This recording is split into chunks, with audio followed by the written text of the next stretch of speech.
NASA, അതായത് national aeronautic space administration Houston. നാസയെ പറ്റിയുള്ള ഈ വീഡിയോ കാണുവാൻ നിങ്ങളെ കൊണ്ടുപോകുമ്പോൾ നമുക്ക് ലേറ്റസ്റ്റ് ആയിട്ടുള്ള ഒരു ദുഃഖകരമായ വാർത്ത. ഇന്ത്യൻ വംശജയായ അമേരിക്കൻ ആസ്ട്രോനോട്ട് സുനിത വില്യംസ് മറ്റൊരു ആസ്ട്രോനോട്ടിന്റെ കൂടെ സ്പേസിൽ കുടുങ്ങിയിരിക്കുകയാണ്. അവരെ സുരക്ഷിതമായി ഭൂമിയിലേക്ക് കൊണ്ടുവരുവാൻ പറ്റുമെന്ന് നാസ പ്രതീക്ഷിക്കുന്നു, അതിനായി പ്രവർത്തിക്കുന്നു. നമുക്കും ആ സന്തോഷകരമായ വാർത്തക്കായി കാത്തിരിക്കാം, പ്രാർത്ഥിക്കാം. അപ്പോൾ ഫ്രണ്ട്സ്, ജോൺസൺ സ്പേസ് സെന്റർ ഹ്യൂസ്റ്റണിലെ മുഴുവൻ കാഴ്ചകളും കാണുവാൻ എൻ്റെ കൂടെ നിങ്ങളും ഉണ്ടാവണേ.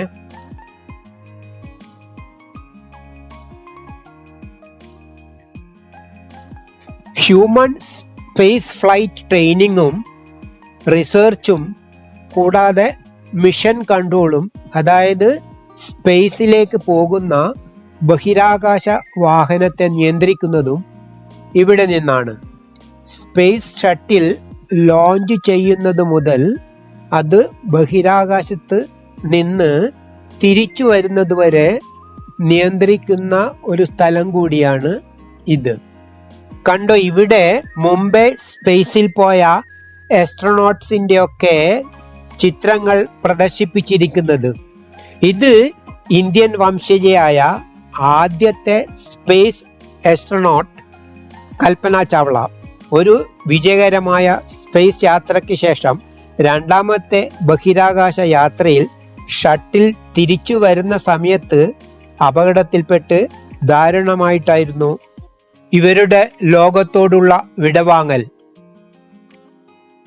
ആസ്ട്രോനോട്ട്സിന് കഴിക്കാൻ പറ്റുന്ന ഭക്ഷണ സാധനങ്ങൾ ഏതൊക്കെയാണെന്നാണ് ഇവിടെ കാണിച്ചിരിക്കുന്നത്. ഓരോന്നിൻ്റെ മുകളിലും അതിൻ്റെ പേര് എഴുതി വെച്ചിട്ടുണ്ട്.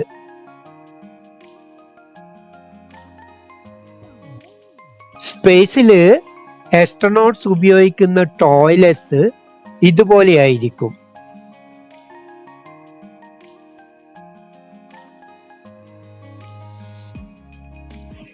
ഇത് കണ്ടോ, ആസ്ട്രോനോട്ട്സിന്റെ സ്ലീപ്പിംഗ് സ്റ്റേഷൻ.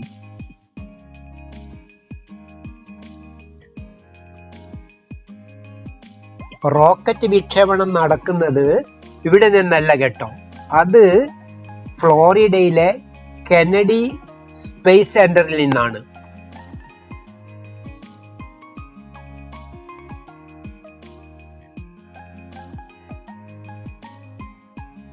ആസ്ട്രോനോട്ട്സിനെ എങ്ങനെയാണ് ഡ്രസ്സപ്പ് ചെയ്യുന്നതും അവരെ തയ്യാറാക്കുന്നതും എന്നൊക്കെയാണ് ഇവിടെ ഡെമോ ചെയ്തിരിക്കുന്നത്. ഞാൻ മുമ്പേ പറഞ്ഞതുമാതിരി ഈ സ്പേസ് സെന്റർ ആസ്ട്രോനോട്ട്സിന് ട്രെയിനിങ് കൊടുക്കുന്ന സെന്റർ കൂടാതെ പൊതുജനങ്ങൾക്ക് അവയർനെസ് കൊടുക്കുന്ന ഒരു സ്ഥലം കൂടിയാണ്.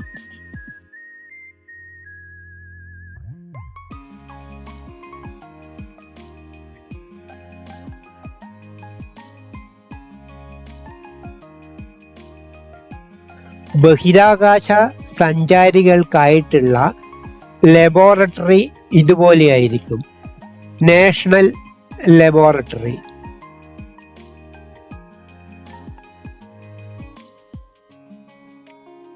ഹ്യൂസ്റ്റണിലെ ജോർജ് ബുഷ് ഇന്റർനാഷണൽ എയർപോർട്ടിൽ നിന്ന് നാസയിലേക്ക് ഏകദേശം 73 കിലോമീറ്റർ ദൂരമുണ്ട്. 1 മണിക്കൂർ നേരം ടാക്സിയിൽ യാത്ര ചെയ്താൽ എത്താവുന്ന സ്ഥലമാണിത്. ഇതിൻ്റെ ടാക്സി ചാർജസ് ഏകദേശം ഒരു $100 ആയിരിക്കും. അതേസമയം ബസ് ഫെസിലിറ്റിയും ഉണ്ട്. ബസ്സിൽ $10 താഴെ മാത്രമേ ചാർജ് കൊടുക്കേണ്ടി വരൂ. പക്ഷേ സമയം ഒരു 2.5 മണിക്കൂറിൽ അധികം എടുക്കും എന്ന് മാത്രം.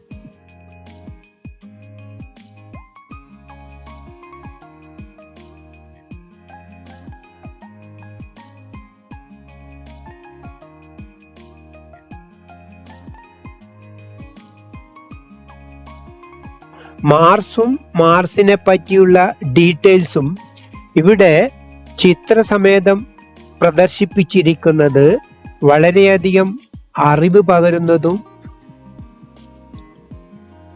മാർസിനെ പറ്റി കൂടുതൽ അറിയുവാൻ സാധിക്കുന്നതുമായി തോന്നി.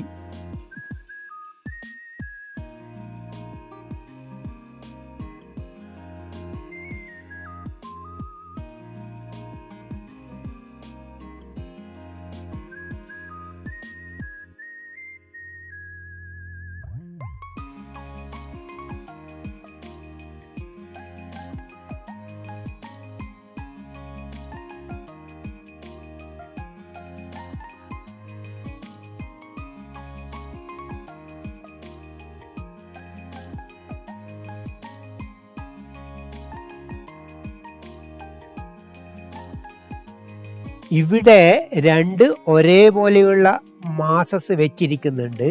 പക്ഷെ അതിൻ്റെ രണ്ടിൻ്റെയും വെയിറ്റ് വളരെ വ്യത്യാസമുള്ളതാണ്.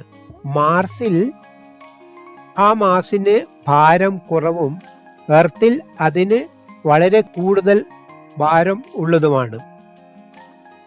ഇത് ഇവിടെയുള്ള ഒരു തിയേറ്റർ ആണ്, സ്റ്റാർഷിപ്പ് ഗാലറി തിയേറ്റർ. ഈ തിയേറ്റർ സ്പേസിനെ പറ്റിയുള്ള കൂടുതൽ ഉപകാരപ്രദമായ ഫലപ്രദമായ കാര്യങ്ങൾ മനസ്സിലാക്കി കൊടുക്കുന്ന ഒരു അവയർനെസ് സെന്റർ കൂടിയാണ്. സ്പേസിൽ എങ്ങനെയാണ് ലാൻഡ് ചെയ്യുന്നത് എന്നും മറ്റും ഇവിടെ ഡെമോ ചെയ്ത് കാണിച്ചു കൊടുക്കുന്നു.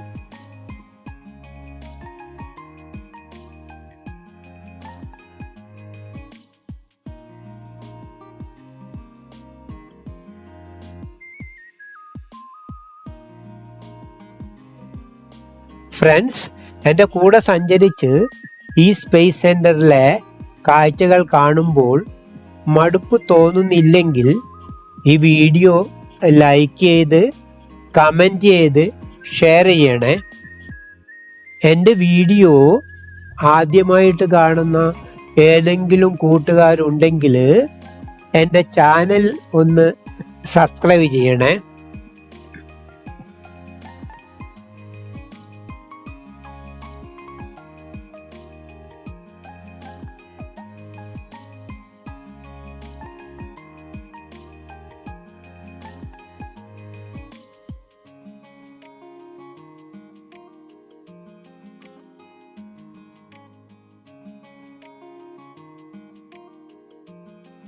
ഈ സ്പേസ് സെന്ററിൽ ഒരു പ്രാവശ്യം കയറിയാൽ ഒരു 2-3 മണിക്കൂർ നേരമെങ്കിലും കാണുവാനുള്ള കാഴ്ചകളുണ്ട്.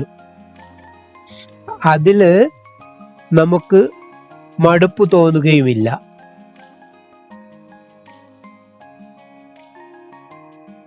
ഇവിടെ ചന്ദ്രനിൽ ഉള്ള ദൃശ്യങ്ങളാണ് കാണിച്ചിരിക്കുന്നത്. ഇതൊക്കെ വളരെ കൗതുകകരമായ കാഴ്ചകളല്ലേ?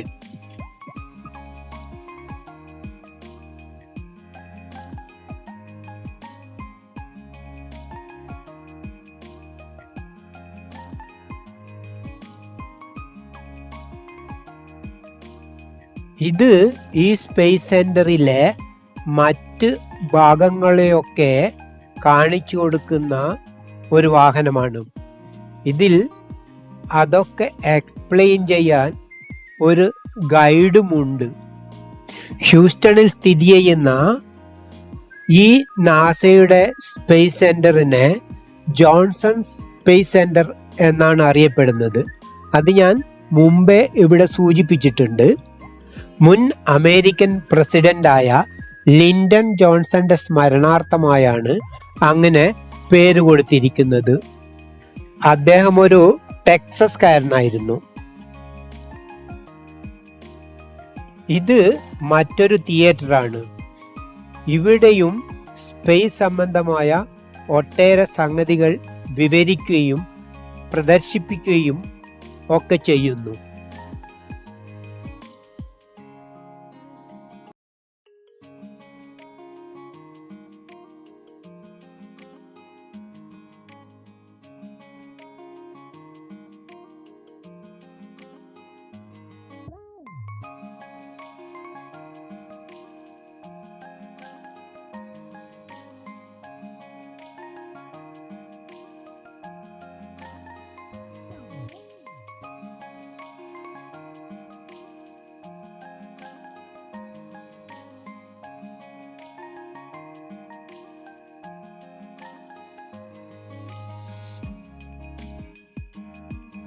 ഞങ്ങൾ വീണ്ടും തിരിച്ച് ഈ സ്പേസ് സെന്ററിന്റെ ഗ്രൗണ്ട് ഫ്ലോറിൽ മറ്റൊരു ഭാഗത്ത് എത്തി. ഇവിടെ റോക്കറ്റ് വിക്ഷേപണം മുതൽ ഷട്ടിൽ സ്പേസിൽ സഞ്ചരിക്കുന്നത് എങ്ങനെയെന്നൊക്കെ പ്രദർശിപ്പിക്കുന്നു. മിക്കവാറും എല്ലാവർക്കും അറിയാവുന്നതുപോലെ റോക്കറ്റ് ഷട്ടിലിനെ സ്പേസിൽ വിക്ഷേപിക്കുക മാത്രമാണ് ചെയ്യുന്നത്. റോക്കറ്റ് സ്പേസിൽ പോകുന്നില്ല. വിക്ഷേപണ ശേഷം റോക്കറ്റ് സ്വന്തമായി തന്നെ പൊട്ടിത്തെറിച്ച് കഷ്ണങ്ങളായി താഴേക്ക് വീഴുകയാണ് ചെയ്യുന്നത്. ഇത് അറിഞ്ഞുകൂടാത്തവർക്ക് മാത്രമായി പറഞ്ഞതാണ്.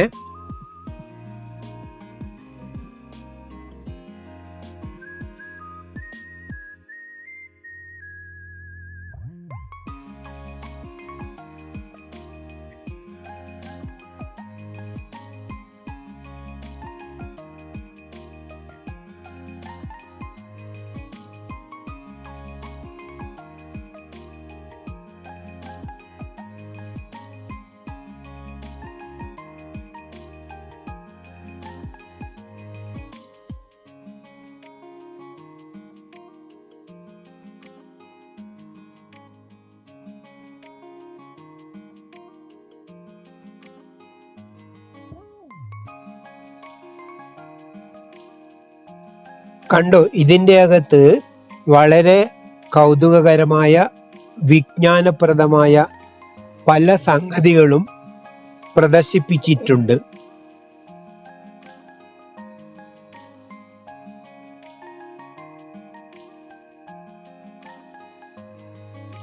ഹലോ ഫ്രണ്ട്സ്, എൻ്റെ ഈ വീഡിയോ കുറച്ചെങ്കിലും നിങ്ങൾക്ക് ഇഷ്ടപ്പെട്ടുവെന്നും ഉപകാരപ്രദമായിരുന്നുവെന്നും വിശ്വസിക്കുന്നു.